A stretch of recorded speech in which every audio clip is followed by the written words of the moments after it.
Welcome to Connecticut River Conservancy's live stream. This is season 3, episode 2, Along for the Ride, Adventures on the Connecticut River. My name is Stacy Leonard. I'm the events coordinator here at CRC, and really excited to see all of you here today for what will be a really fun and informative presentation. Before we get into it, I want to share a couple little housekeeping details.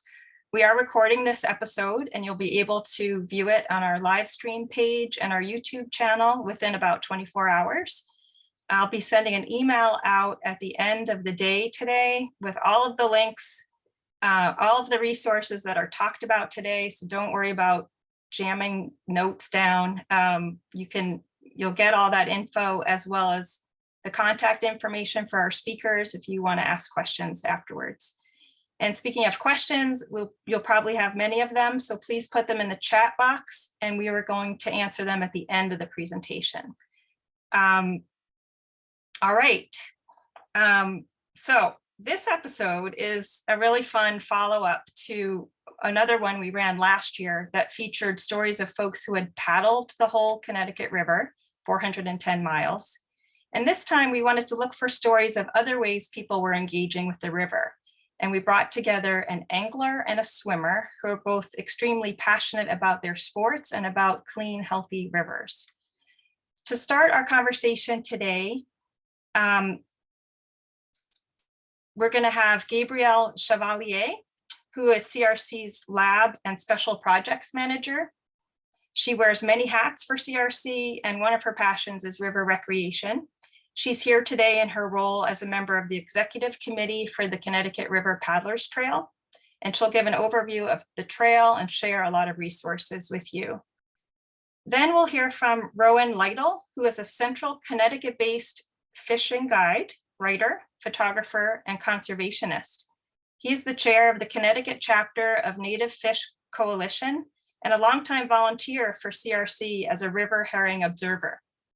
Rowan guides anglers in the Connecticut River watershed and enjoys teaching them about the life histories of the fish and wildlife that utilize the varied habitats found near his home territory and the importance of protecting and restoring those habitats for the native species that require them. He is also strongly devoted to the study and protection of New England's reptiles and amphibians. Our final speaker will be Kari Kastango, who is a statistician by training. And when she's not swimming the Connecticut River, she works remotely at a clinical research organization that analyzes medical research data. She lives in South Hadley with her wife and 2 cats. Kari enjoys physical pursuits that are meditative in nature. She has completed 2 ultra-distance triathlons, multiple long-distance bike rides, and the Boston Light Swim twice as part of a relay team. I'm really excited to have these phenomenal speakers today. So I'm going to pass the baton to Gabrielle to get us started.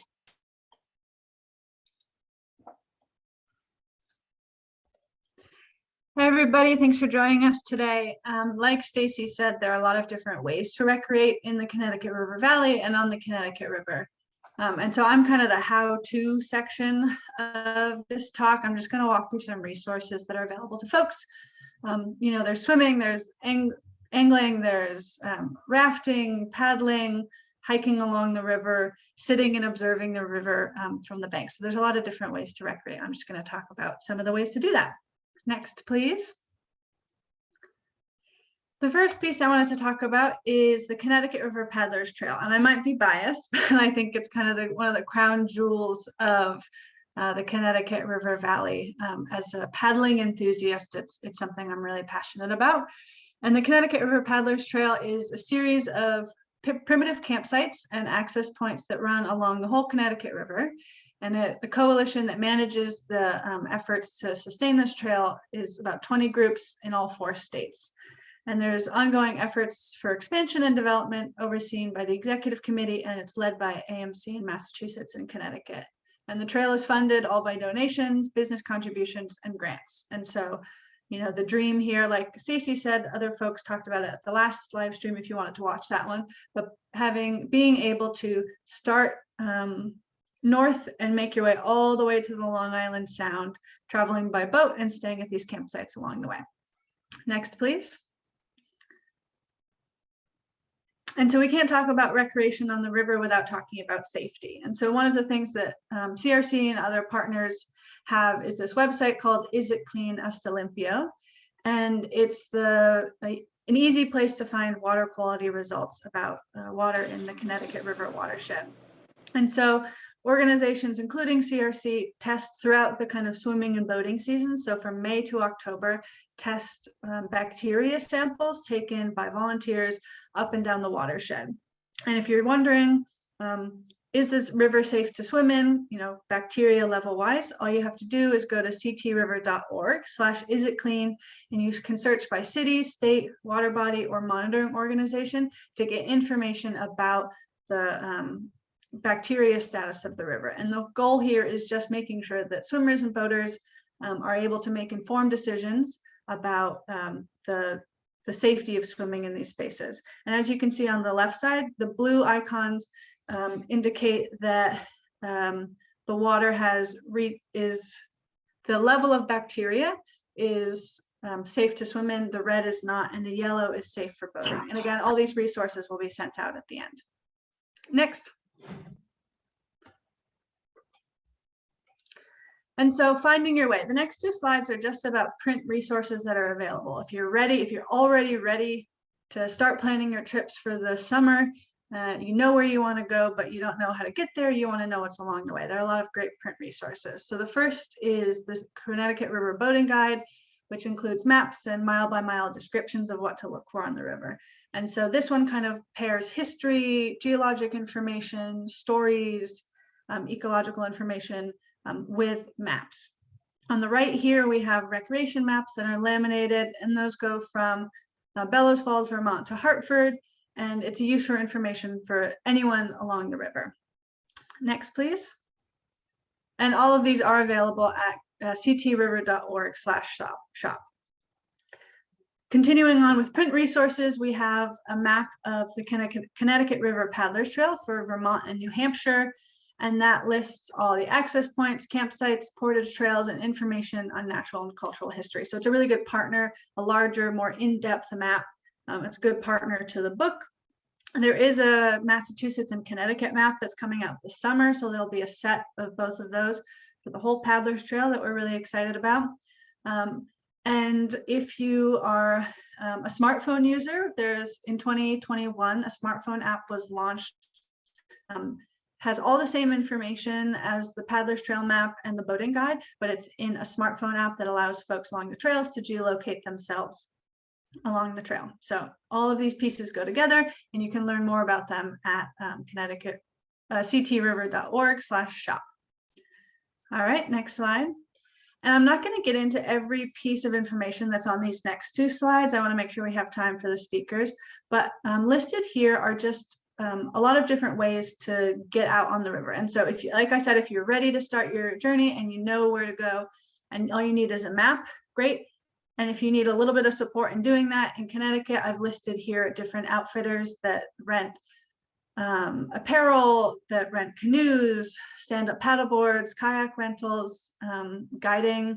And I also put one in there because, oops, sorry, go back for 1 second for Connecticut. I put one in here for Connecticut, that's Connecticut River Cruise and Charter.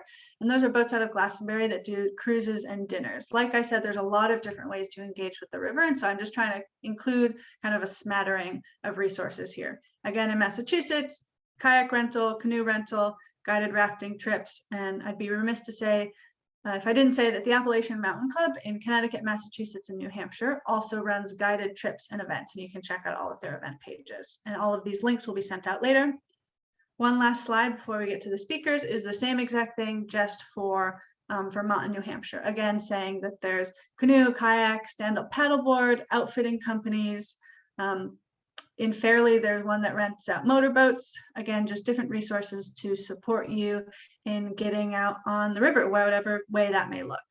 So I think I'm going to take it now and pass it to Rowan. So Rowan can get started with his talk. Thank you so much. Thank you. So, as a fishing guide in central Connecticut, I find myself throughout the entire year wandering around the Connecticut River watershed and other areas, putting myself and clients on all manner of different species of fish, from the smallest brook trout, shiners, and darters to big carp, northern pike, and species like that. But this time of year, there's only really one thing that I'm interested in. Next slide, please. As soon as the water temperatures in the Connecticut River and its tributaries start climbing up and get around the 50-degree mark in the spring, I start looking around and seeing when the herring are going to show up. Now, the river herring migrate in from the ocean and spawn in the Connecticut River and its tributaries throughout the spring. Now, their draw is virtually every predator animal in the same ecosystem. When the herring come around, all the birds, all the predator fish, and even some mammal species will all be there waiting to meet them so that they can basically fill their stomachs after a long winter of not getting to eat much. Next slide, please. Now, I'm after really only one specific predator. I'm looking for the big striped bass that leave the ocean and come into the river, chasing those herring to eat them.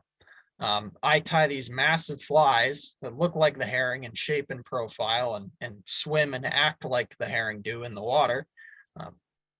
The herring are a very fat, rich, easy to eat bait fish, and that is what draws everything to consume them. And they're also there in tremendous numbers. There's some days where I've seen thousands upon thousands of them entering the river.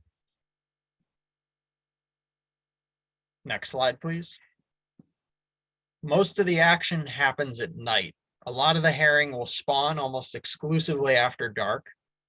A lot of the fish and other animals that eat them choose to do so after dark as well. As a predator, it's a lot easier to eat whenever your prey can't see you coming. Fishing at night means that a lot of my senses are specifically in tune with feeling rather than seeing. In fact, I don't wear a headlamp or anything like that. I want to feel immersed in the situation and for it to be as natural a surrounding as possible. And with a fly rod, I'm holding the line the entire time. I can feel everything that's happening. And oftentimes the herring themselves are thinking that my fly is one of them, which I think is always kind of a nice thing. If they think their fly is one of them, then probably the predator fish, the big striped bass, are going to think the fly is a herring too. And when the herring are spawning, one female will be skittering along near the surface of the water with a group of males following close behind her and ramming into her, trying to knock the eggs out of her so that they can fertilize them to spawn. Oftentimes what I'll have when I'm retrieving my fly is the sensation of a whole bunch of little bumps. And that's all the herring chasing behind it and bumping into it and essentially trying to spawn with my fly, even though it isn't a real herring. Next slide. Now, of course, herring are not the only animals moving up the rivers, and even including the animals chasing them. There's a lot of other species that are migrating in at that time of year. American eels are one. This is a photograph taken one rainy night on this surface is a rock that would normally be completely dry, save not for a pounding heavy rain. On nights like this in April, May, and sometimes in June, there could be huge pushes of juvenile eels, which were actually born way out in the Sargasso Sea, and they're coming in and moving upriver where they'll spend the rest of their time until they're grown adults, at which point they'll leave the river and go back to spawn in the Sargasso. But eels have this incredible ability to get into places that most other fish can't, and that's because in many cases they'll climb out of the river and use wet rocks on rainy nights to enter places that they wouldn't otherwise be able to get. And that's what this photo depicts. These are some eels that are trying to climb a rock formation next to a dam in the Salmon River watershed.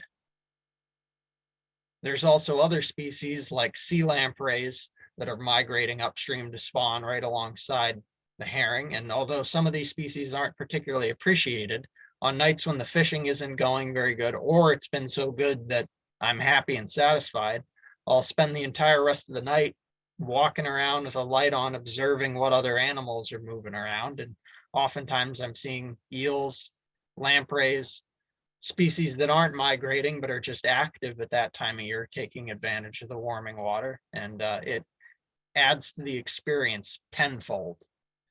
Next slide, please. It's actually very rare that I encounter the quarry that I'm really after. I catch quite a few big striped bass every season, but never really the ones I'm really looking for, which on a fly rod is a fish exceeding 40 inches. That's a mark that's kind of hard to hit from shore. It's hard to do on a fly rod in general. And if I'm lucky, once every few years, I'll get a fish of that caliber on the fly. I can encounter them anywhere from Holyoke, Massachusetts, down to the mouth of the river. And from late March until June, I'm somewhere under a bridge next to a dam or on a bank of the river, waiting for the telltale thump of one of those giant fish eating the fly, a fish like this one. I always release these fish. The striped bass population isn't in tremendous shape right now. Unfortunately, they're having trouble spawning successfully every year. So there's a lack of age structure and some missing year classes that aren't very well represented. So when I do encounter a really big old fish like this, it's always an exciting experience. This individual I caught about 3 o'clock in the morning, and she'd been so gorged on herring that I could actually feel herring in her stomach still alive, kicking around. Now, if I go 4 or 5 years without catching a fish like this, and sometimes I do, I still get to go out and see and hear all these incredible things that are going on at night around the Connecticut River and around its tributaries when the herring are around. Now, I actually started pursuing the herring without the intent of catching stripers that were chasing and eating them. I was out to observe them and record the numbers so that I could pass them along to CRC and a Connecticut DEP. And I've been doing that for going on 10 years now. And throughout the entire time, the amount of life that you see go on is just remarkable. It's a really incredible thing.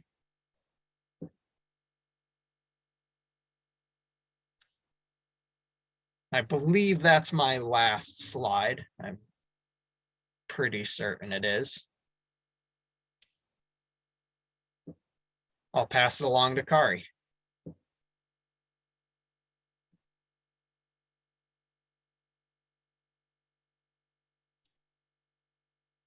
Not unmuted. There we are. Thank you, Rowan.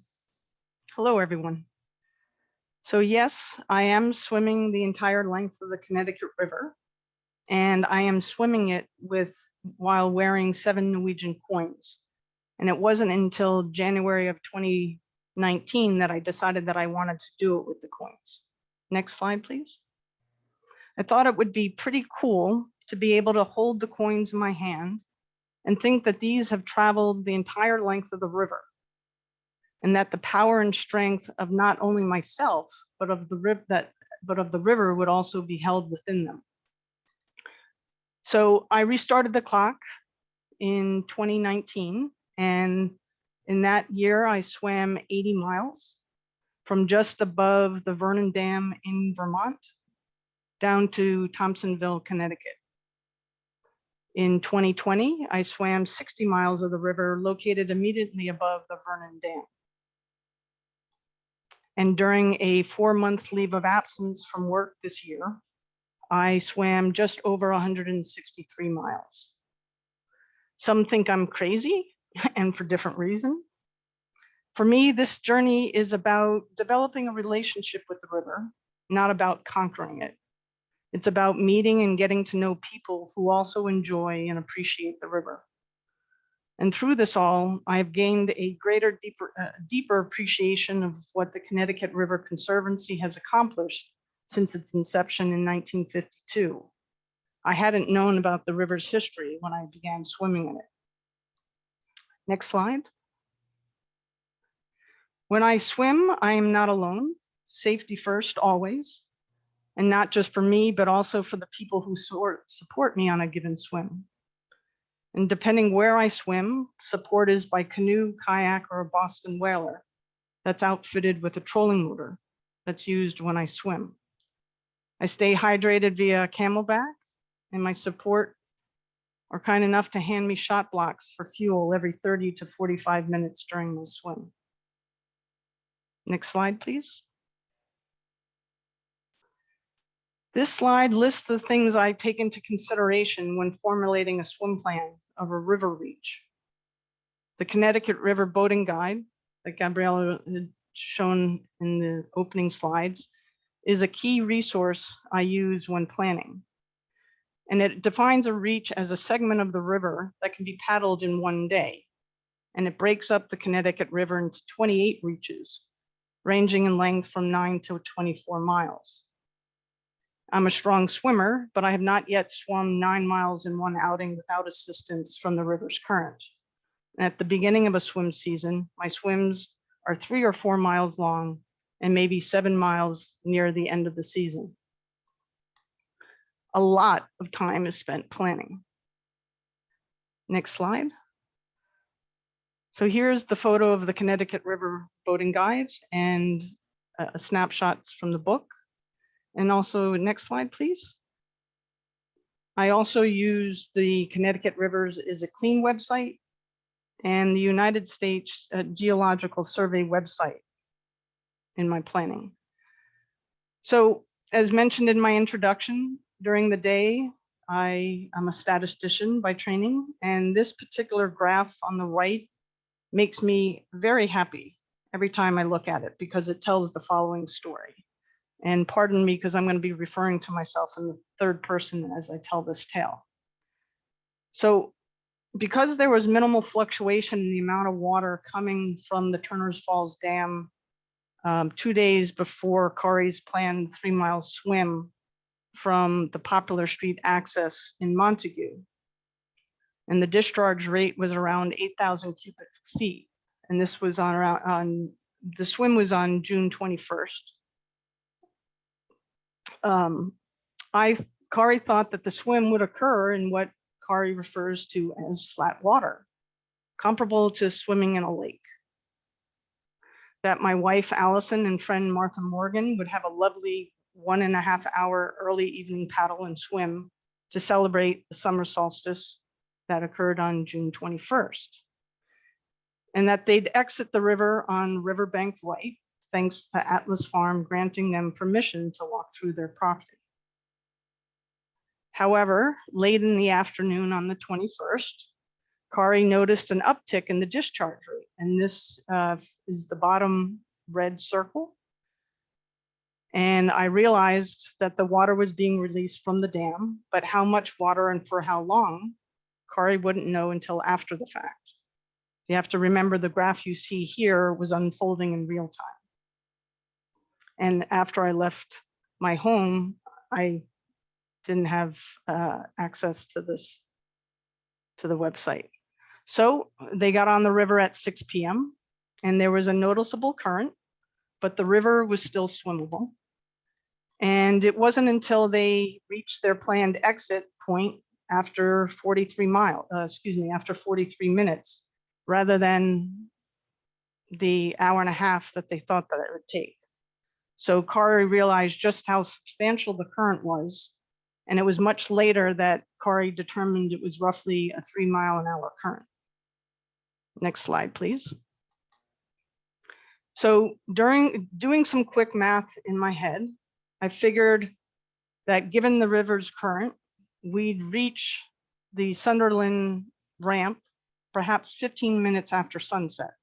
Not ideal, but I asked both Martha and Allison if they were willing to continue on to Sunderland. They agreed, and off we flew. I mean, it was an incredible swim. It was both exhilarating and stressful because I was deviating from my swim plan, but it was also incredibly amazing to swim 11 miles of the river in one outing and to do it in 2 hours and 8 minutes. And typically this outing or this segment of this reach of the river, which is of 11 miles long, would have taken me 3 outings. Now, I can't tell you how much the amount of joy and relief I felt the moment I saw Mount Sugarloaf on River Right and the Sunderland Bridge that appeared straight ahead, and that's in the image on the right-hand side. It was a gorgeous summer solstice graced by 2 bald eagles as well as blue herons. And we arrived in Sunderland roughly 10 minutes before sunset. So the high that I felt afterwards was incredible, and I had over an hour to revel in it as Martha and Allison took a lift ride back to retrieve the cars that we had left at our planned exit point and the car we had driven into Montague to begin this outing.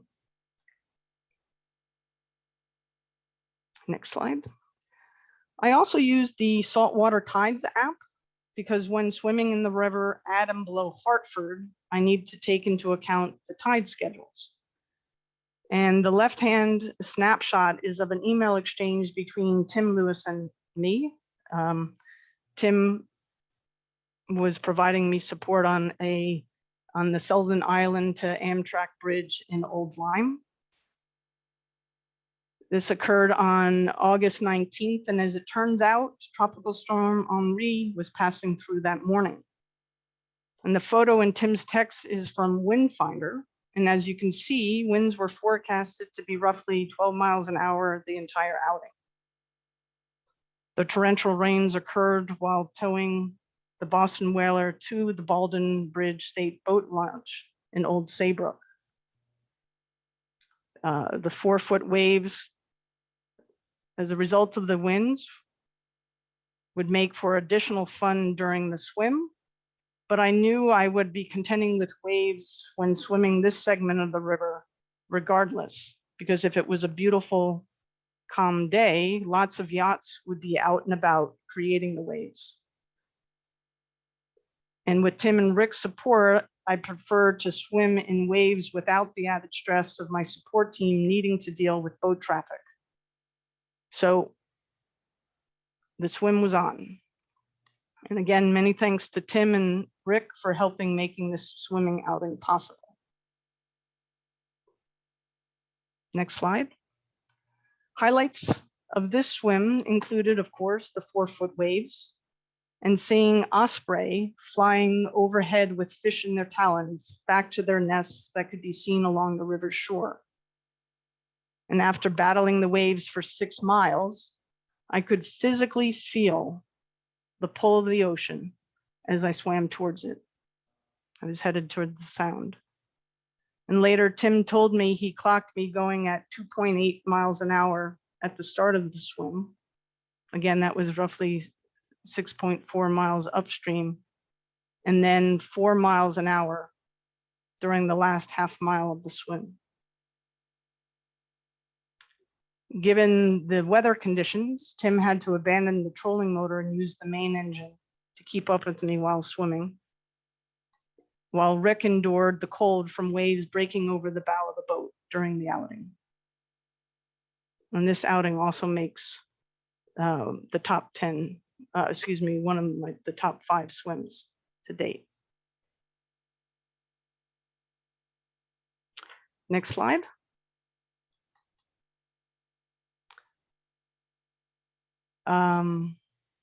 So these series of slides that we have here are of the river, of various segments that I've swam to date, beginning with the 4th Connecticut Lake.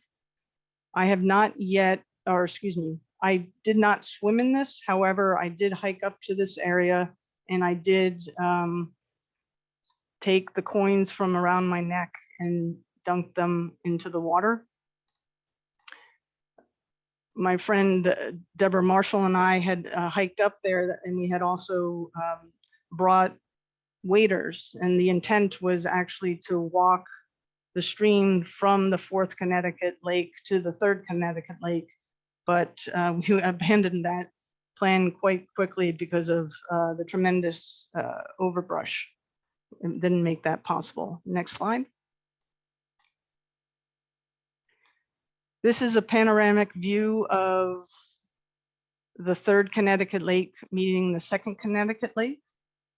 Shout out to Steve Gillis for his support the week of August 20th this past year, where we spent it up in Pittsburgh, New Hampshire, swimming the lakes.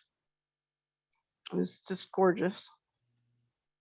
If you haven't been there, it's worth the trip. Next slide.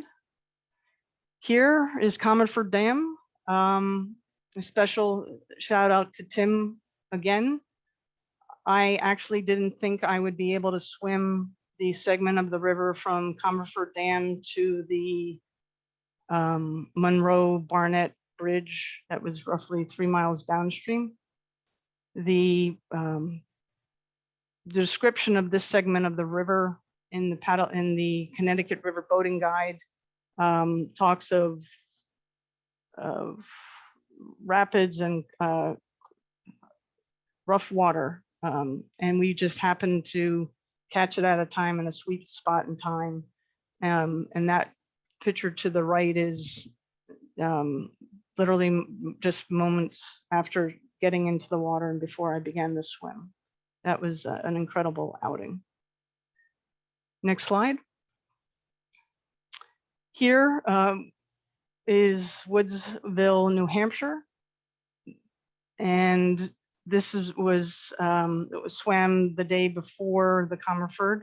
This was also an amazing swim and another segment of the river I didn't think I would be able to swim due to the water conditions as well as the potential hazards in the water pending the water conditions. So again, sweet spot in time, and I'm really happy. This is wonderful memories on this particular swim. Next slide. Here is a bald eagle. This was just after the Cornish-Windsor Bridge. It actually had flown with a piece of prey and it left it with a juvenile bald eagle. Local townspeople had, after the fact, had said, yes, there seems to be bald eagles that are nesting in that area. So this was an incredible sight to see. Again, I'm in the water, and Allison, my wife, took this photo. So next slide. Here I'm passing the smokestack reactor building and the cooling towers of the Vermont Yankee nuclear power plant, and this has now been disassembled. Next slide. The wonderful King Bridge, French King Bridge. And Memorial Bridge in Springfield, Mass. Shout out to Max Kinney for his support there. Next slide. Here we have past Hartford. We are now passing the Haddam Swing Bridge and the Goodspeed Opera House, and Chester Headline Ferry and Gillette Castles in the background. Shout out to Tim and Denise Lewis for their support. Next slide. So, what lies ahead for me in 2022? I have 106.5 miles left of this journey. The finale swim will be from the Amtrak Bridge to Lynn Point Light, and that swim may be in October, but we'll have to wait and see how all things unfold. Next slide. So my swim journey to date would not have been possible without the fabulous support provided by the following people. So thank you, thank you, thank you. And lastly, never doubt that a small group of thoughtful, committed people can change the world. Indeed, it is the only thing that ever has. And act as if what you do makes it different. It does. What the Connecticut River Conservancy has done, is doing, and plans to do makes a difference. And I would love if you would make a donation to the CRC on my behalf at the following URL. And 100% of the donations go to the Connecticut River Conservancy. My swim is self-funded. So thank you to the CRC and to each of you for your love and interest of the river. Thank you.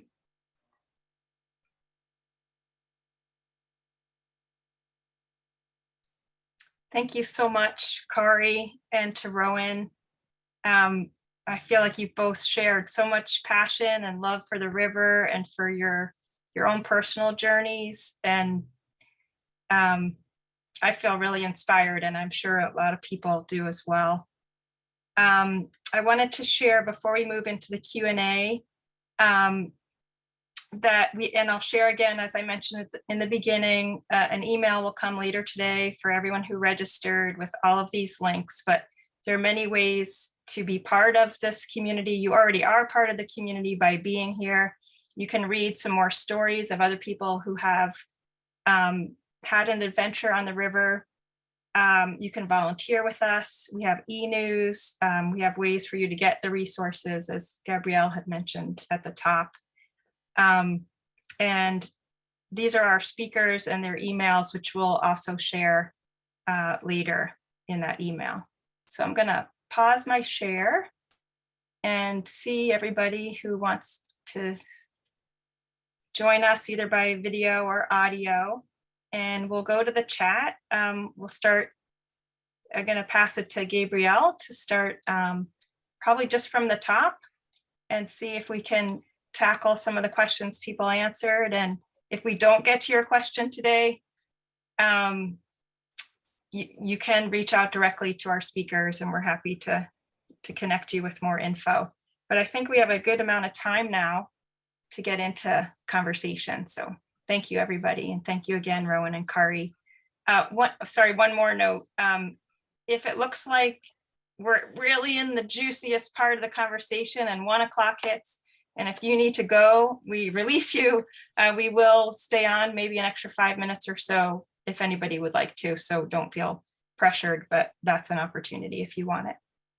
All right, I'm going to turn it back to Gabrielle to look at some of these questions. If there's anything quick that I can answer in the background, I'll try to do that. Great, I answered some of the ones. Yeah, I'll start with kind of some of the general questions, and then I've received some independently that I might tee up for Rowan and Kari as well.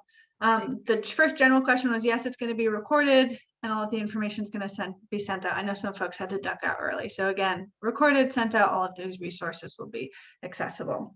A couple questions came in while I was speaking.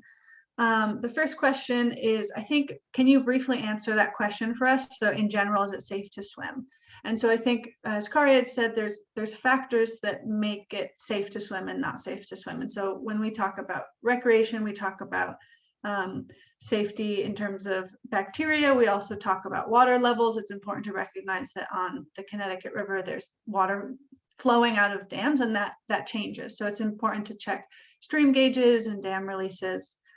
We also recommend, in general, as a way to think about bacteria and contaminants, that as in the 24 to 48 hours after a rainstorm, there's an increased level of bacteria in the river. So all of the contaminants that are on the ground are kind of coming into the river. And so we suggest that you wait 24 to 48 hours after large rain events to swim or boat, based on the kind of the general trends of how bacteria works.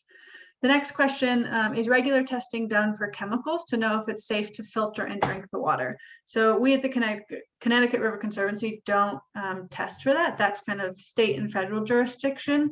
So there is routine testing done. That's not something that we do, but when CRC is notified about a spill or a combined sewer overflow, those are messages that we push out through our social media in the areas that it's relevant. Next question for me was, will there be an update on the CRPT book? So I can't remember the edition of the book. It's in the other room, so I can't check on it now. But that book's a little bit old. And so campsites have been added, access points have been added. And so what we're hoping to do is use the app, the smartphone app, and some of the maps that are coming out kind of as the leading edge to drive some of these changes, right? So as we're getting feedback from paddlers on the app and folks that are using the map, we're hoping that kind of keep moving and being able to add some of those updates to the book. So the hope is there. It's just a capacity question at this point. So I'm going to tee off the first question for Rowan, which was, sounds like you have some really great adventures. Do you have any recommendations for how to get started? I'm a newbie and just don't know how to start. So if you could speak a little bit to that. Well, there's a variety of options. There's guides like myself, but a lot of people don't want to pay for a guide right off the bat, and that's an understandable thing. There's quite a lot of book options. I personally learned from reading initially. There's also tons and tons and tons of instructional videos on YouTube. There's frankly quite a lot of different ways you can go about it. Depends if you're a visual learner, auditory learner, or whether you want someone to show you. Great, thank you. This one kind of relates Kari and Rowan's talk, but what's the view when looking down? You see the critters that Rowan's talking about as you swim. It's a fun little bridge between the two of you.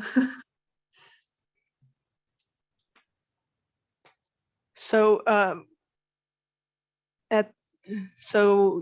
yes, I've seen fish, and I've seen sea lamprey, and there was the Connecticut River Conservancy had a celebration along the Springfield waterfront, and there was forget the gentleman's name, a professor from UMass, I believe. He had a dead sea lamprey, and I was lucky to have seen that because when I was swimming from towards Thompsonville, there were several sea lamprey attached to rocks, and at first it actually spooked me because I was like, what is this? And I wasn't expecting to see this, but it was there, and I was happy to know what it was. Right. Another question that just came in is, Kari, can you please give us some info on the importance of your Norwegian coins? Is there a meaning behind them? Well, they symbolize, so these, the Norwegian coins came about from having taken a trip with my mother to Norway. My mother, I have aunts and uncles and cousins, first cousins in Norway. My mother came to the United States when she was 21. And they just symbolize community. And they literally helped me get out of the morning, out of bed in the morning sometimes when I'm tired and just trying to manage life's pressures and trying to get the swim done. And literally, sometimes I say to myself, I got to get these coins down the river, and they motivate me. And I plan to, as shown in my first slide, I plan to give them away as a symbol of that if ever they or their loved ones need something from me, that I'll go the distance for them. So yeah.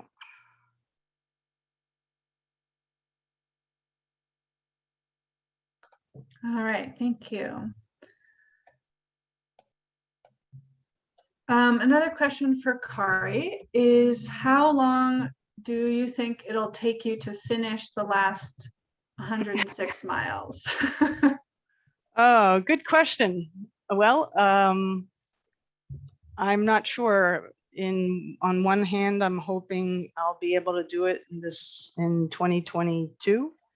It all depends on river conditions. One of the challenges is that segment of the river is at least 3 to 4.5 hour ride. And so I would plan to be taking 3-day weekends to get 2 days swim. So I'm going to try to do it this upcoming year and have the finale swim in October. But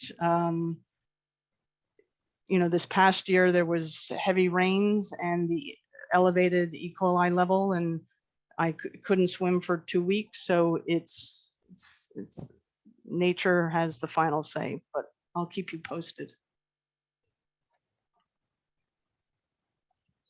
Right. This is a question for Rowan. You said you've been doing this for about 10 years. Have you seen any changes, surprising changes in what you're catching? So maybe that speaks to what you're catching, size of what you're catching.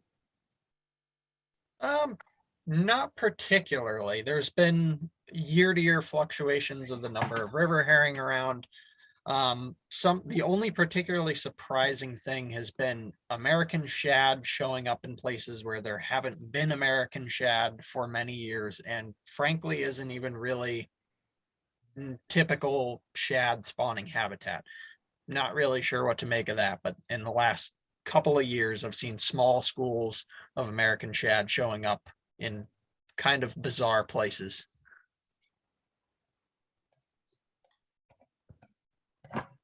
Right. Just reading through. I see a question for Kari that says, do you know Christopher Swain who swam the Connecticut River to observe the health of the river? He commented on the area where Vermont Yankee meets the river. No, I don't know him, but I will now. I'm curious to reach out to him. Yeah. This next question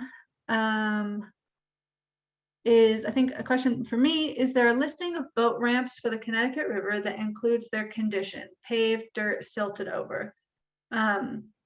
So one thing that I've been trying to do with the Connecticut River Paddlers Trail Executive Committee is, in working through this app, we've kind of tried to do a little reconnaissance about the status or the state of some of these access points. And one of our goals in terms of accessibility is being able to say the slope, the slope of this ramp is however many degrees or whatever percentage, and it's paved versus silt. And so I can't say with confidence that there's a kind of go-to for that right now. I know that we're trying to kind of consolidate all of that information and put it into the maps and guides and smartphone app that we have. If anyone else is an expert on ramps along the river, then maybe pop that in the chat. But as far as I know, there's not kind of a go-to source for that right now, but I know it's something I would like to see. Do any of the guides show where there are speed limits on the river?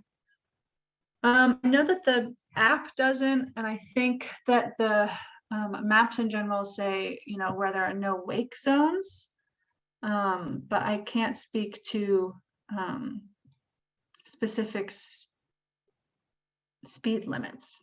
Again, if someone has expertise on that I don't, please pop it in the chat.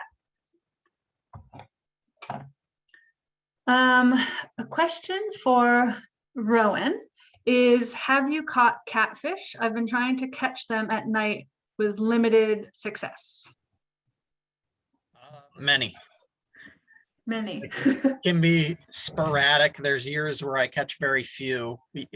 Generally, if I catch them, it's by accident. But I've had some years, this past year actually, after high water events, when the flows were on the downswing, I had very good luck targeting them with a fly rod and flies during the day and at night.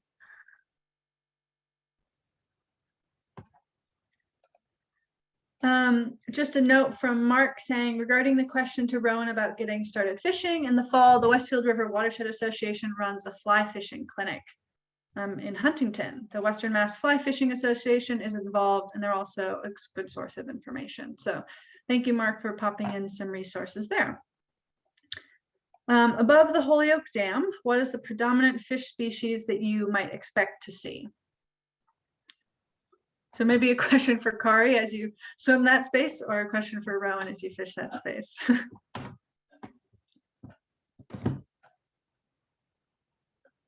I'll leave that to Rowan. There's a lot of different fish above the Holyoke Dam.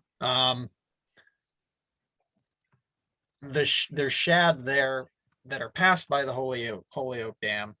There's a lot of carp, which are a non-native fish. There's a fair amount of the kind of ubiquitous sunfish species, and fair abundance of smallmouth bass. there's nothing particularly significant as this is the bulk of the fish species that are present above Holyoke. There's just kind of a mix of different species here and there.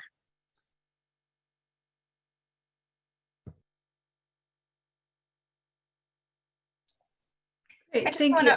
to, Gabriel, I was just going to offer to folks, if you think of a question, don't feel like typing it in. If you want to raise your hand, or you can, if your video's off, there's a reaction area where you can physically, do the emoji, raise your hand, and we're happy to take your question verbally too.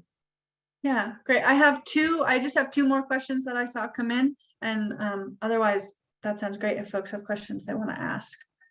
The first question says, someone asked, can I volunteer to help monitor ramps or campsites? And so, yeah, if folks are interested in getting involved with the Paddlers Trail or in our search for more information about ramps and about access points, please reach out to me. As much as I would like CRC to pay me to travel the whole Connecticut River and find out this information for myself, I don't think that's going to happen. So I would love some support if folks know a specific area well. So my email's in the end. And then this last question I saw for Kari is, you live in South Hadley, so it sounds like the Connecticut River is near and dear to you. Do you have plans after to swim anything else? I haven't thought of it yet. Got to get through the last 106.5. No, I'm still enjoying and deepening my love and relationship with the current river. So That makes sense to me.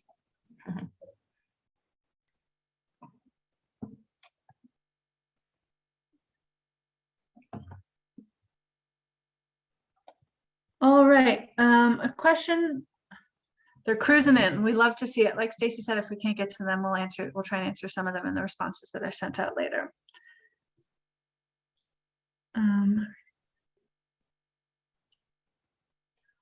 Are boat ramps being monitored for the spread of invasive species? Let's see, is our invasive species expert on with us here? I don't mean to put you on the spot, Aliki, but is that something you wanted to speak to? I know CRC monitors hydrilla and water chestnut. I see Aliki nodding and unmuted herself, so I'll let you take it over. Hey, thank you. Yes, actually we do. Well, we don't really monitor. It's definitely a limited capacity issue, but we try and advertise to boaters and paddlers the importance of cleaning their boats. And I believe in Connecticut this year we are attempting to start an initiative to insensitize I cannot. I'm sorry. Incentivize. Thank you. Boaters to clean their boats at the ramp by providing some supplies, some education documents, that sort of stuff. So if you're interested in learning more, let me know. I can put my contact information in the chat, and I'm available for calls and emails. I'll also add Aliki's info in the follow-up email. Thank you, Stacy. Yeah, sure. I know some systems have employed kind of dock monitors. I think it comes down to, paddlers and travelers being responsible, but also having the access to information, because I know even myself working at CRC, there are things that I don't know about, and I would love to, prevent the spread of some of these things, but I know I don't always have access to information. So a lot of what Aliki does is putting that information out there so folks know. My apologies if I've missed any that have been coming in. I've been trying to get to all of them. I don't know, Stacy, if you saw any that I missed. I don't think so. Okay. Oh, well, there was a question about whether jet skis can be restricted or regulated. It's not really in our purview, but everybody has a right to use the river in a responsible way. We just hope that all people do.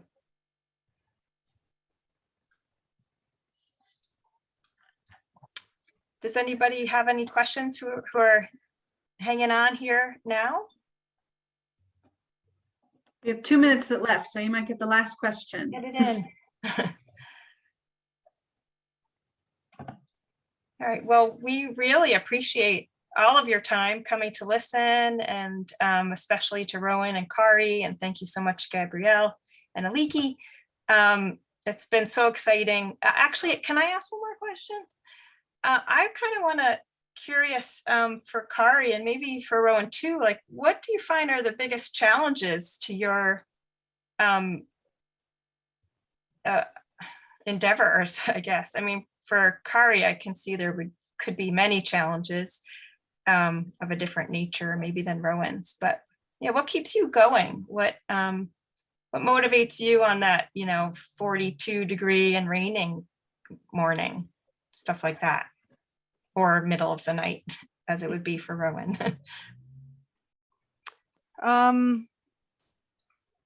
Let's see.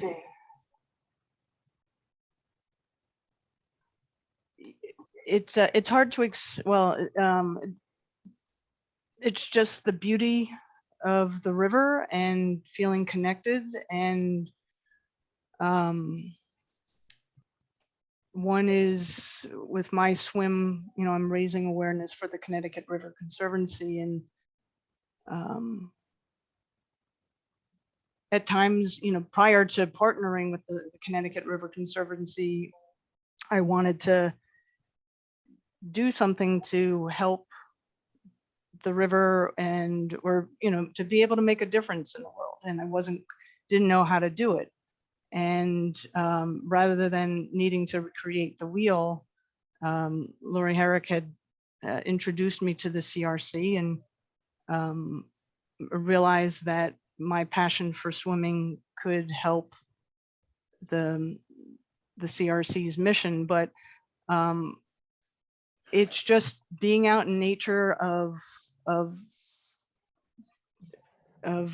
being in the elements. I mean, Rowan had mentioned not wearing a headlamp to be immersed in that experience, and it's hard to describe in words. For instance, this past, or the first year of the pandemic, I was in the river every month, and I think it was the month of January, we were in the river 17 times, with wetsuits, of course, but just to see the different faces of the river and the area, it's hard to explain. And of course, the cold water therapy did wonders for the spirits. So it's just what keeps me going is the beauty of the river.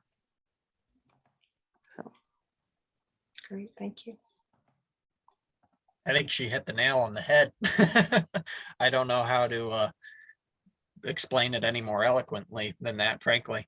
But yeah, it's just something I can't imagine myself not being out on the river almost every single night in the spring and many other days throughout the year. It's just, it becomes a part of who you are and how you live life.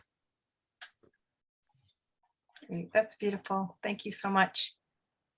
Well, perhaps we should end it there. I want to also appreciate everyone for adding comments into the chat too. We're reading those as well. And even though if we're not saying them all out loud, we'll take them to heart. And we so enjoyed having everybody here. We have more live streams coming up.